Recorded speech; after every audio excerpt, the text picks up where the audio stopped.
Assalamualaikum warahmatullahi wabarakatuh.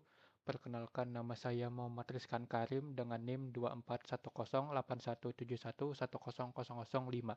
Di sini saya akan menjelaskan review software saya. Jadi software yang saya pilih di sini adalah Dana. Jadi Dana ini adalah aplikasi dompet digital atau e-wallet yang diluncurkan oleh MTech Group dan Alibaba pada tahun 2018 dan kini menjadi salah satu fintech paling populer di Indonesia dengan pengguna mencapai 170 juta orang. Dana juga terdaftar resmi di Bank Indonesia dan Otoritas Jasa Keuangan di bawah Badan Hukum PT SPI Indonesia Debitco berdasarkan artikel IDN Times dan Rankia. Kemudian di sini saya akan membahas kebutuhan fungsional, kebutuhan non-fungsional, kemudian desain database pada fitur utama, serta satu kelemahan signifikan beserta opsi perbaikan terkait masalah tersebut. Langsung saja kita masuk ke kebutuhan fungsional utama. Jadi di sini ada 8 kebutuhan fungsional. Yang pertama adalah registrasi dan verifikasi KYC.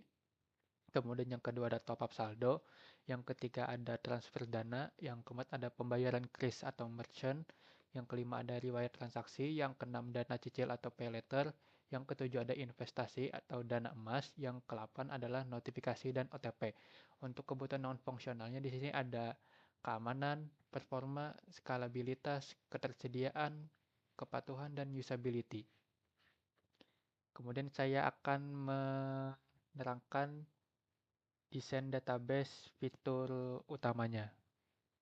Ya, jadi ini adalah desain database-nya yang dimana tabel pertama itu adalah user yang dimana itu menyimpan data akun dan status verifikasi KYC pengguna. Kemudian yang tabel kedua ada wallets, dimana ini menyimpan saldo aktif dan saldo terkunci milik tiap pengguna. Dan ini berelasi ke one dengan user. Kemudian ada tabel ketiga yaitu transaction yang dimana sini mencatat seluruh transaksi mulai dari top up, transfer, pembayaran, pay letter yang terhubung ke wallet pengirim. Kemudian berikutnya adalah trust scores yang dimana sini menyimpan skor kepercayaan pengguna berdasarkan usia akun dan riwayat transaksi bersih. Digunakan sistem untuk menilai risiko.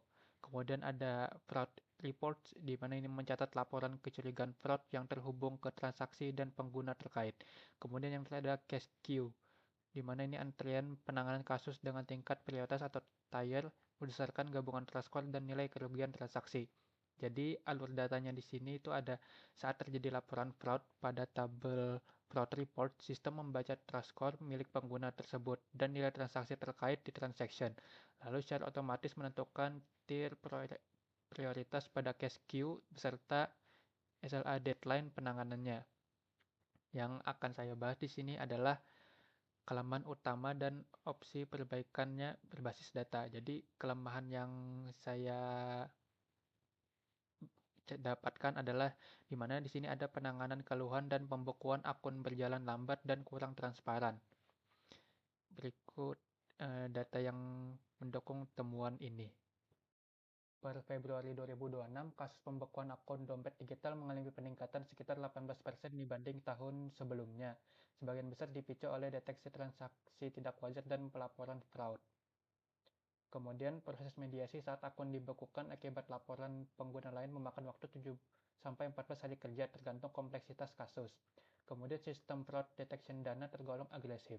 Pola transaksi yang sedikit tidak biasa dapat langsung memicu pembukaan otomatis tanpa mempertimbangkan riwayat pengguna. Kemudian pengguna melaporkan kasus pembobolan akun dengan 13 transaksi tak dikenal dan menyebut respon customer service diberikan menggunakan jawaban template berulang tanpa solusi konkret. Kemudian ada juga kasus lain di mana pengguna melaporkan menerima email pemulihan akun yang sama berulang kali dari customer service tanpa penyelesaian nyata. Di sini saya melakukan opsi perbaikan dengan data pendukungnya. Jadi solusi yang saya usulkan di sini adalah sistem tiering dan prioritas kasus otomatis berdasarkan trust score pengguna dari usia akun, kelengkapan KYC, dan riwayat transaksi bersih, dan nilai potensi kerugian pada laporan fraud. Kenapa solusi ini yang saya pilih? Karena dari studi kasus Credo Lab, yang dimana ini ada platform risk scoring di sektor fintech, menunjukkan penerapan risk scoring berbasis data mampu menurunkan biaya fraud hingga 43% dan menghemat hingga 1,4 juta dolar AS. dari penjagaan fraud perangkat visual serta menghentikan 93% aplikasi bot. Kemudian data industri customer support menunjukkan penerapan sistem prioritas tiket atau tiering dapat meningkatkan tingkat resolusi hingga 20% dan mempercepat penyelesaian kasus dibanding pendekatan satu alur untuk semua.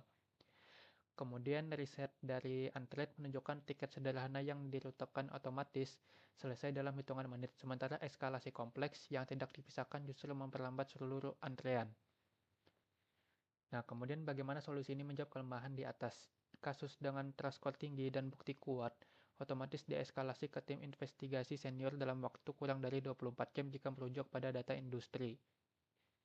Kemudian kasus berisiko rendah tetap diproses lewat jalur reguler sehingga tim tidak lagi memberi respon template yang sama untuk semua jenis kasus, sejalan dengan tempuhan bahwa pemisahan tingkat kerumitan tiket mengurangi beban antrean.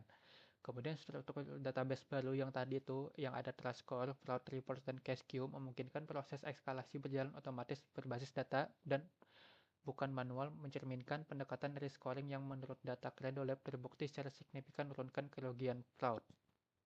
Kemudian kesimpulan yang bisa kita ambil di sini adalah Dana telah memenuhi kebutuhan fungsional dan non-fungsional dasar sebuah e-wallet modern dengan basis pengguna yang sangat besar. Namun data menunjukkan kenaikan 18% kasus pembukaan akun, proses mediasi 7-14 hari kerja, dan pola keluhan berulang soal respon CS bertemplate menjadi bukti nyata bahwa penanganan keluhan adalah titik lemah utama. Penerapan sistem tiering berbasis trust score ini merupakan solusi yang realistis dan langsung menjawab akar masalah tersebut dengan perubahan struktur database yang relatif sederhana. Mungkin itu saja yang bisa saya sampaikan. Terima kasih.